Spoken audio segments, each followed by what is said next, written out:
Hi everyone, welcome to this interview by Core Recruitment. Thanks very much for joining us today. Core, as you might be aware, is an international recruitment company and we deal with mid to senior level positions across exec and non-exec roles.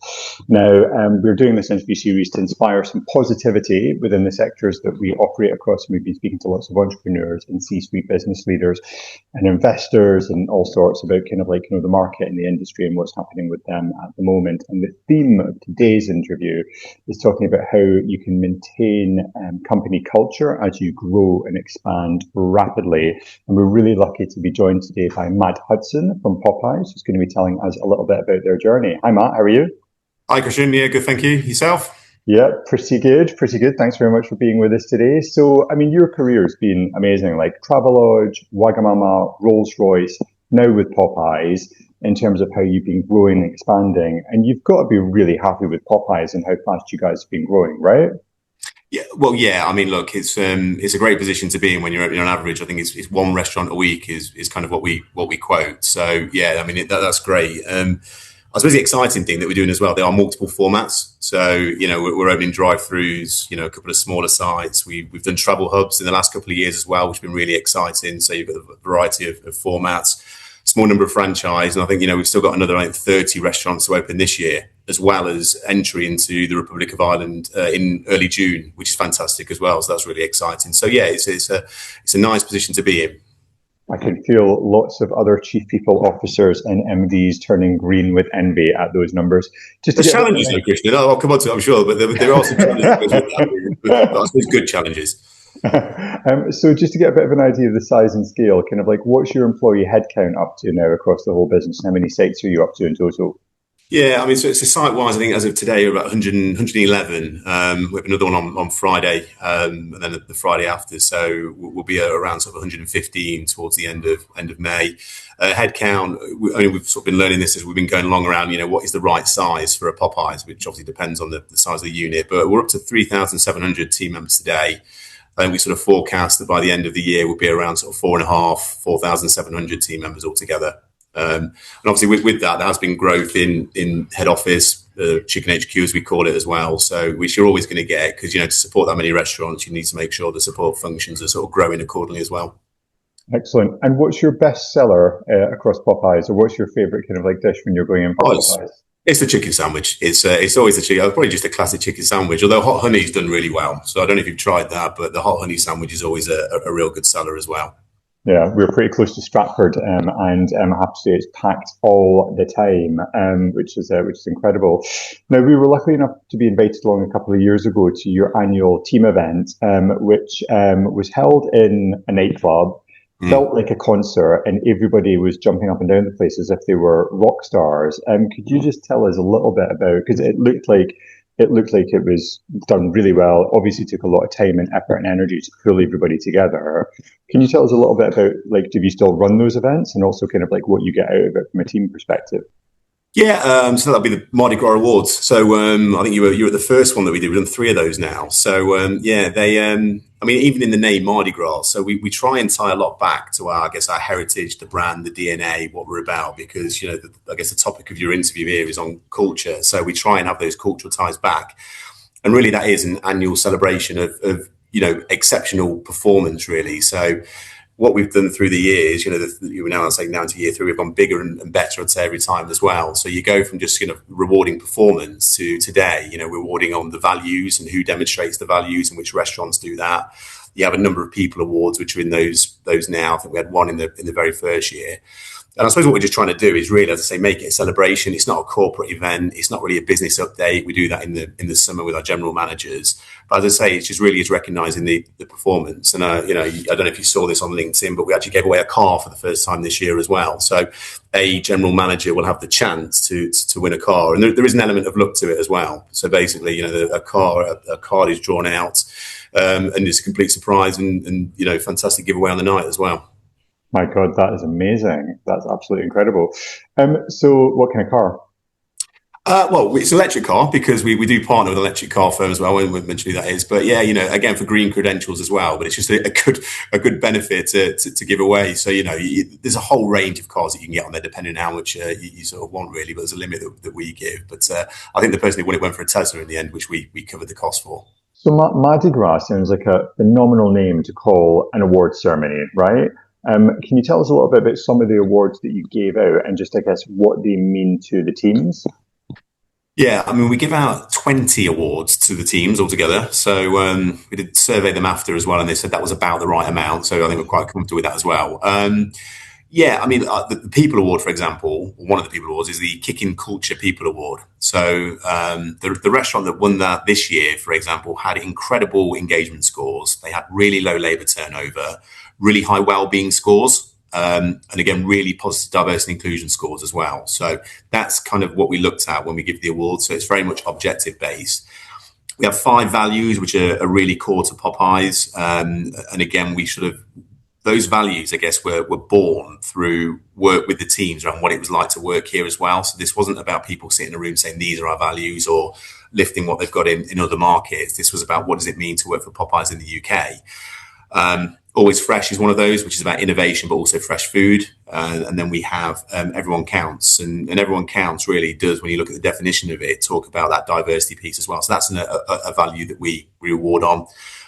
We do it together. So again, recognising teamwork. And again, so there's quite, I guess, sort of people-related awards within Mardi Gras that we've expanded over the years as well. I think, like I said at the beginning, we only we did one People Award, which that was it. And then, gradually as we've gone on, we've gone through General Manager of the Year, AGMs of the Year, but also recognised on those values as well. Excellent. And I know it was a couple of years ago when I was there, but one thing from speaking to kind of people in the room was the amount of career progression that you could kind of see from people that had started as kind of like, part-time and went into management positions and then kind of like, moved kind of like onwards and upwards from there. I know you guys have only been going for kind of 4.5, 5 years so far, but are there any kind of like stories of individuals who have kind of moved up quickly within the business as you've been growing? Yeah, I mean, there's actually loads of that. I mean, I'll give a couple of examples. So even in the people team now, so our people assistant started, she was actually a day one employee as well. So she was there at Stratford opening as a joy creator, as a shift runner. Became a shift manager, moved from Stratford over into Ilford. And then we were looking about a year ago for a secondment as a people assistant, so a first time role. And that lady came in on secondment for 6 months, did such a good job, really brilliant, is now permanently in the team as well. So there's a couple of examples of that, of people that have come from restaurants into the office. In restaurants, yeah, I mean, a lot of stories like that. I don't think we've had anyone yet start as a joy creator to go to a general manager, but we've certainly had shift managers who have started as shift managers and gone to general manager, and also operations manager as well. I mean, I think we've got now 3, seems to be 4 internal GMs who were promoted into operations manager in the last 12 months as well. So, we have recruited quite heavily externally, but then also we are trying to invest now through high potential programs which sit under our university to grow the internal talent, because again, that is what people want as well. But yeah, as I say, 3, seems to be 4 internal ops managers now, which is great. And who knows, in the future, they could become RDs, operations directors. That's the goal for some of them, definitely. Absolutely. Now, when you think about the word university, you automatically think about kind of like degrees and all of that kind of stuff as well. So like, how extreme have you kind of taken this in terms of like what people can actually accomplish kind of like in terms of their education? Yeah, I mean, and that's kind of the reason we went for the name actually as well. We debated the name a lot because it's not necessarily unique to Popeyes by any means, that name. But yeah, absolutely. There are our apprenticeship program is called Grassroots. So again, we try and tie everything back to New Orleans without making it too gimmicky. Maybe that is, I don't know. But Grassroots apprenticeship schemes, that holds all the apprenticeships as well. So yeah, you will have people that are doing up to sort of level 5 apprenticeships within the university concept. We have got a couple of people in head office right now doing that level of degree. And I think we'll be looking at some more in the future as well, but also just working with the right partners who are our providers. Because yes, there are people that want to do degree level qualifications, which the university will enable you to do it as well as level 2 and 3, because we recognise there's quite a demand for that level as well. Although some of the change in the apprenticeship funding recently has not helped that. I think we've managed to sort of make sure that we can still offer or provide a good offering to people here, which is relevant. Excellent. How long did it take to put something like that together? It sounds like you put a lot of thought into it. Really, I suppose as a concept, it's been probably in progress for 18 months, 2 years, not far off really in terms of all the frameworks behind it. Of course, you need a bit of a learning platform, which we put in place last year. I think now we're in a position where we can sort of finally roll that out. Again, you need the team behind it who've kind of got the vision to take it forward as well. And that's exactly what we've got in place now. So I think it is, from a people perspective, probably our big launch this year, which is what's happening right now. And as I say, in the summer is when we really sort of, take the shackles off and open the doors fully for, all the new students to come in. I mean, it was one of the things which I really noticed was that there seemed to be this kind of real team spirit, but also kind of like this very nice competitive kind of like spirit between a lot of kind of like the new openings and who was doing this and that and all of that kind of stuff as well. Do you guys have kind of like any internal leaderboards and things that you kind of use in terms of like inspiring performance? Yeah, I mean, I think one of the great things that we've what's always been the case ever since I've been here, but there's always a monthly team call, which is with the leadership team, but every single general manager is invited to those calls as well. And I think, I think it's great for the general managers to actually hear from the leadership team as well. So Tom, our CEO, will always open those calls as well and, give his views across. And we'll always end those calls again with a star of the month. And yes, that does drive competition, but it also allows restaurant teams to see, which restaurants are really performing well. Where are the challenges? Of course, that there are some, and you're always going to have that when you've got 111 restaurants. But I think that's the beauty, again, of the communication with the teams. I think the other thing which, we are really passionate about, we always run AMAs, so Ask Me Anything sessions. So the leadership team, Tom will always be at every single one of them. We'll meet with the general managers face to face where they can literally ask anything at all. Last year, I think we had over 100 different question themes come through from the manager in advance of these sessions as well. But that does help drive sort of positive change. And if there's things that they're not happy with that we can't do anything about, we'll always give an honest and factual response back as to why that is as well. But again, it just helps with that sort of two-way culture and building the brand. Excellent. That's incredible. Are there any initiatives that come out of that directly that you've implemented across the business? There's been things around sort of, communication was one piece with head office. And, I think, when you grow in the business, naturally you go from this very small startup where everybody in the support areas, everyone in IT, everyone in the people team, everyone in finance. Naturally, as you get bigger and you're bringing more people in, that personal touch goes a little bit. So how can you create, I guess, process and systems without losing that human touch? That was one thing that came out of it, and we've obviously made some improvements there. Reward and recognition has been another thing that sort of came from it as well, that sometimes the teams aren't feeling recognised. So again, we took that back, and part of the car giveaway, as well as a holiday at some point last year, all came from the teams on the ground there. Operational views, some things around local marketing has come back from teams as well. And again, the sort of central teams here have sort of understood that, created Pop Shop, which is our online shop where teams can now order things from. So yeah, absolutely, there's sort of positive changes that are made from it as well. Love that. That kind of brings us on to our topic of the day, which is how to scale a business while maintaining culture. Now, I mentioned at the start of this, it's kind of like you've worked with some incredible brands such as Travelodge, Wagamama, Popeyes.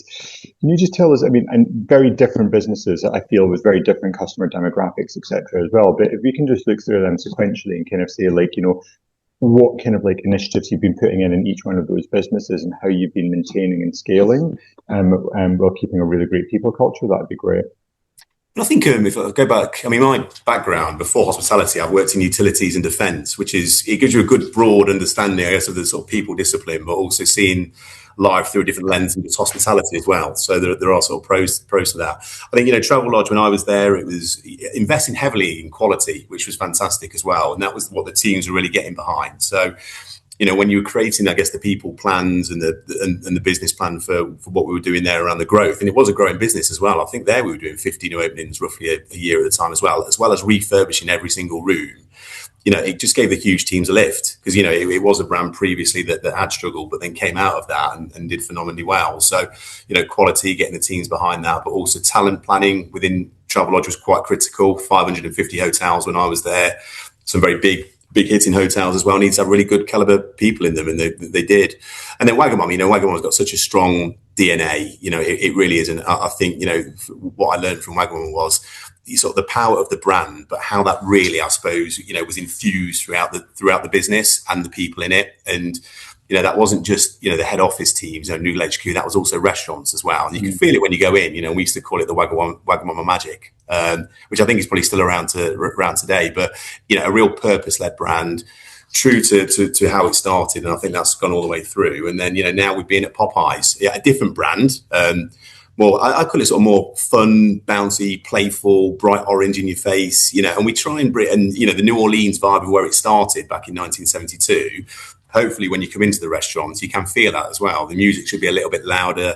Obviously the decor that's in the restaurants as well, the space that's created. And I think, we try and I suppose put that guest experience through to the people experience as well. So you feel that when you come in. Absolutely. And in terms of how you're taking that and putting it into a new market in terms of Ireland, I mean, how are you introducing Popeyes there? That must be a whole new challenge, right? Yeah, I mean, it's a challenge from a people perspective first, because we kind of have to start our recruitment processes and getting the people in before the marketing team have really gone live with the brand over in Ireland as well. So because our dates have moved a little bit, we've gone early with that. I think in all honesty, what we found with Ireland though, the application rate has been incredible, and I think there is quite an appetite for it. Obviously, there are some competitor brands who are over there already, which I think is helpful. I mean, KFC have been over there a long time.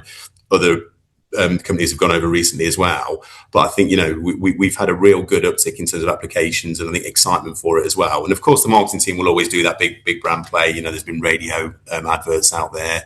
I think some of the team from here have been sort of featured on adverts as well. But I think it's exciting. It's a challenge, though. I'm going to be honest with you, because we've really, I suppose, resourcing Ireland from the UK.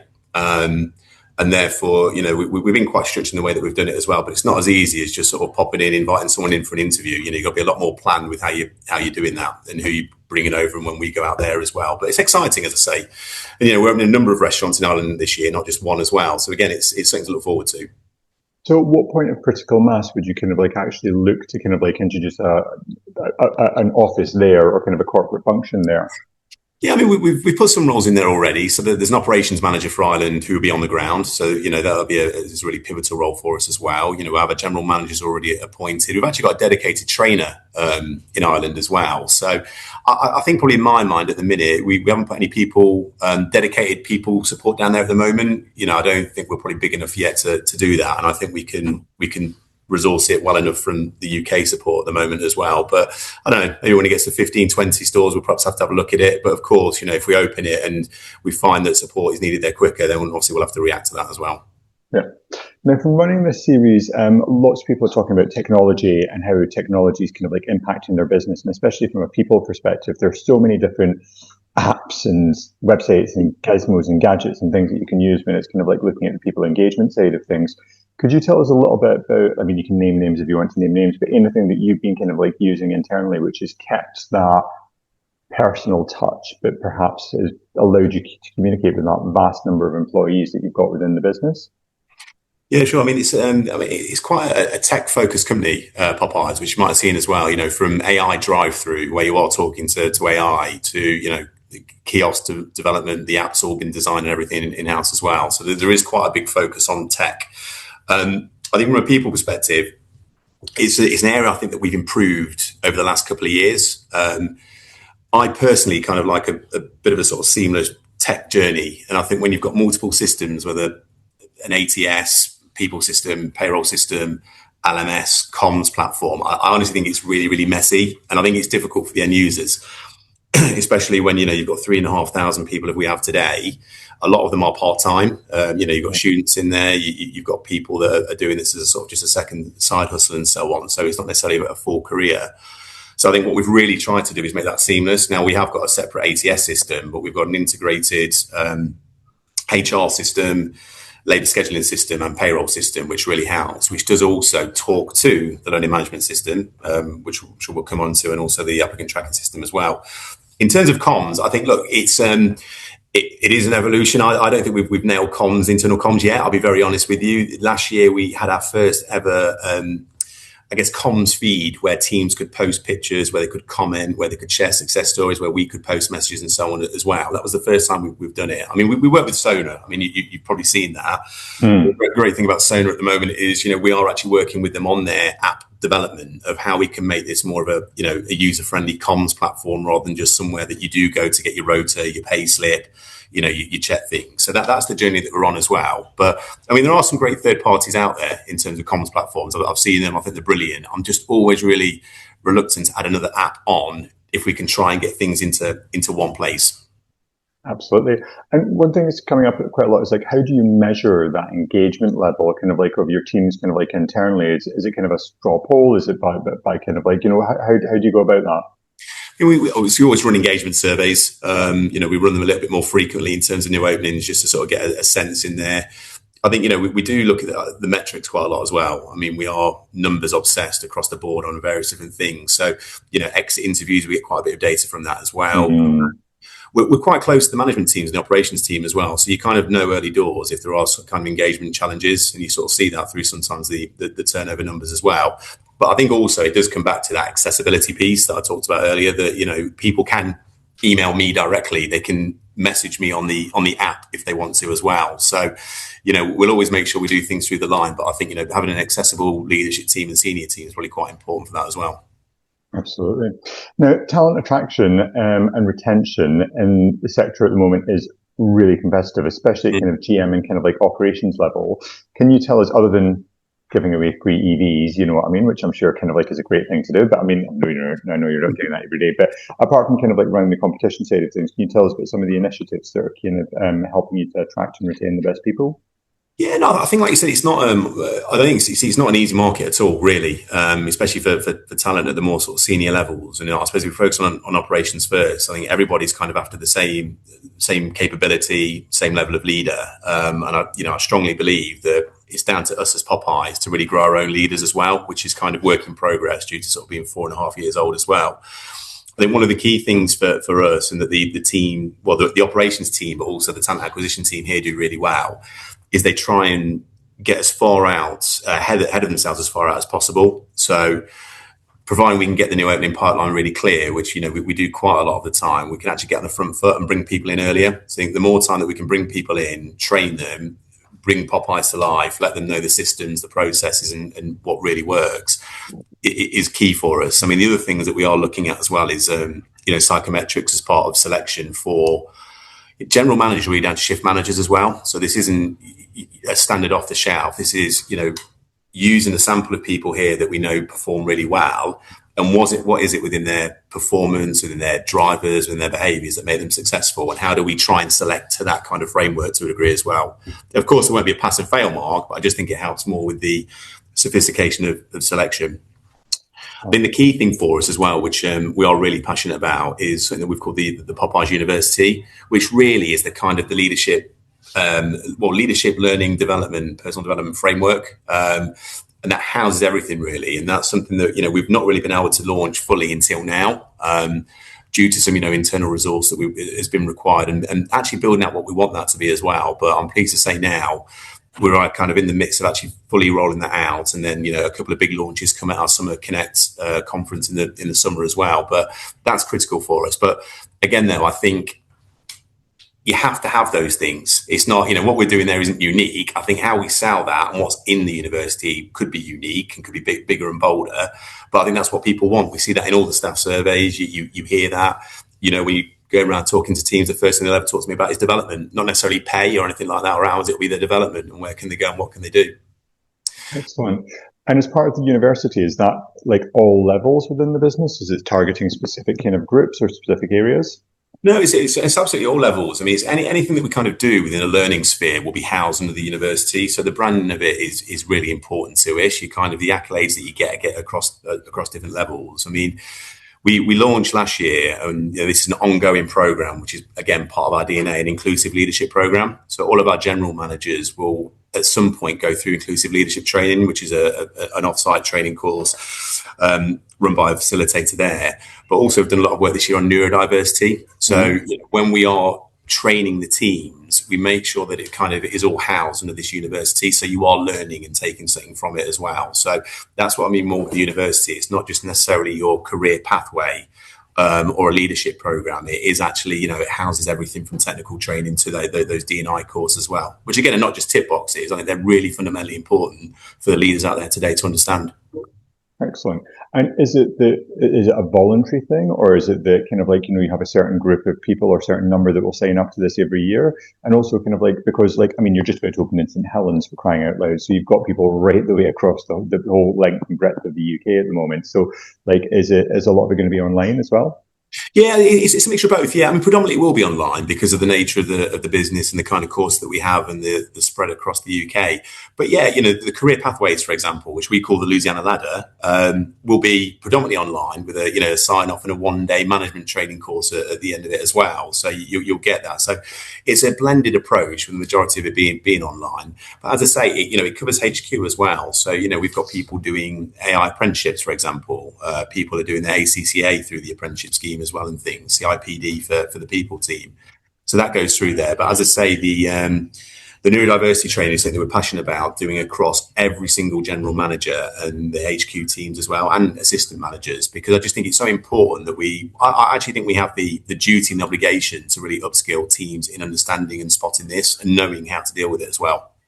Matt, you mentioned the diversity and inclusion side of things, and it's really great that you're implementing policies around that. Can you tell us a little bit more about what you're actually doing in the business at the moment? Yeah, I mean, Popeyes is an exceptionally diverse business. We do track a lot around the sort of demographics of the team. So we obviously do record that data if they give it to us when they join us, and through the applicant tracking stage as well. We do a lot of work, I guess, cross-referencing the workforce with the census information as well to see how do we index against local communities as well. And I'm pleased to say that there is actually positivity within Black and ethnic minority groups in there as well.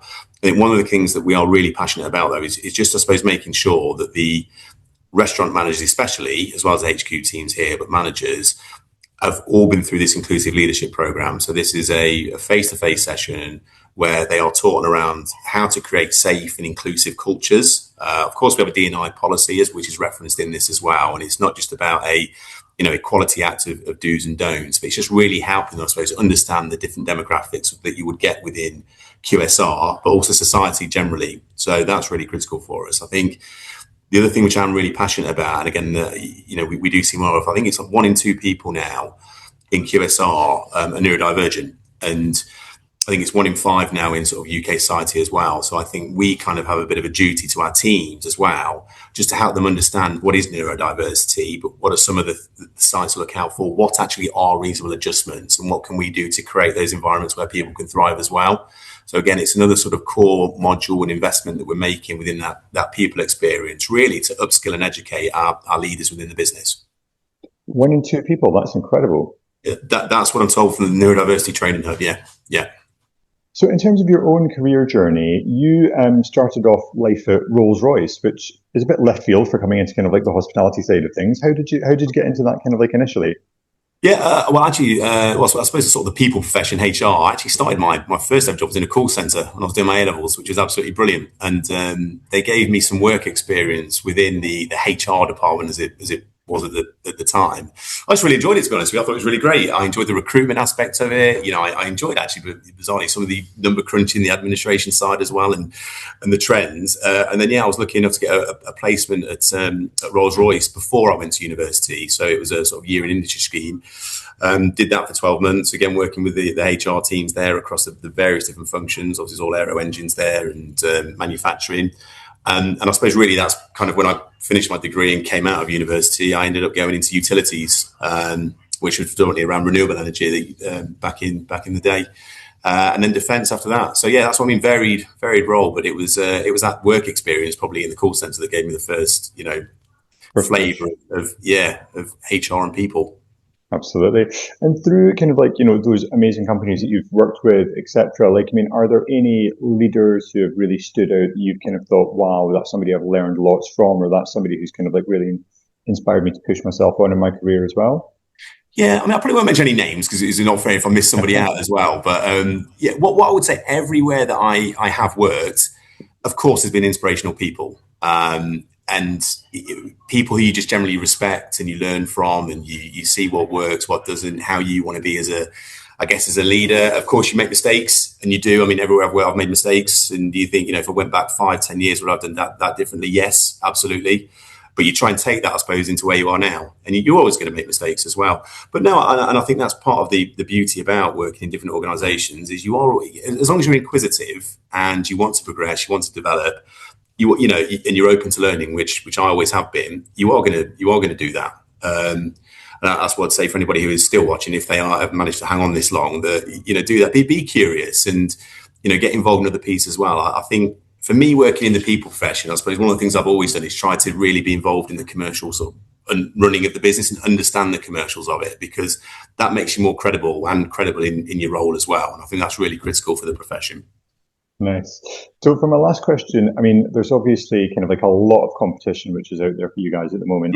And what's your plans for the next couple of years in terms of like, growth plans, but also in terms of keeping it fresh and keeping ahead of that competition? What have you got lined up? Pretty more the same in a way. So, it'll be more, we're planning still to grow the estate. So, there's no kind of slow down there. So it'll be more of the same. I think for us personally, I think what we have to do is focus on what we do. We pride ourselves on quality, which again, if you've been in, I really hope that you can see that and spot that. So massive quality focus, which will still be ongoing as well. I think the other sort of bit of a USP that we try and do, and again, it's not always there, but we try and give that service element to QSR. So table service, if you want table service, we'll bring things over. Host role in restaurants as well, which you may see. There's hosts, for example, in our Tottenham Court Road, Central London site as well. So I think keeping that kind of differential from the competition as well. Cleanliness will always be critical for us, questioning, but the culture will be key for us as well. So I think really staying true to who we are. So everything I've kind of said so far, making sure that we don't lose that when we are 150, 200 restaurants deep as well. But I think the big thing for us on a people perspective is, it really is sort of, that experience through the university as well. So how can you grow people within Popeyes to be great leaders and work in great restaurants? But I think one of the things the teams are looking at here as well is what skills can we just give people outside of work? So, financial advice and guidance as being one. Interview skills, if you're taking it off. If you're doing a degree at the moment and, you're soon to graduate, how can we give you some coaching for that when you're going on the scheme as well? Because I suppose what we want to do is people to look back and say, I worked at Popeyes for a couple of years while I was studying, if that was the case. And, I really enjoyed it. I met friends, the values were strong, and I look back fondly. And that's perfect, really. That's kind of what you're looking for. Of course, you want people to stay, but, realist as well. Yeah, absolutely.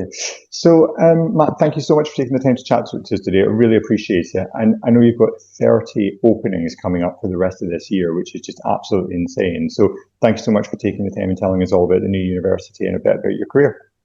No, thank you. Thanks for having me. Thanks, Christian.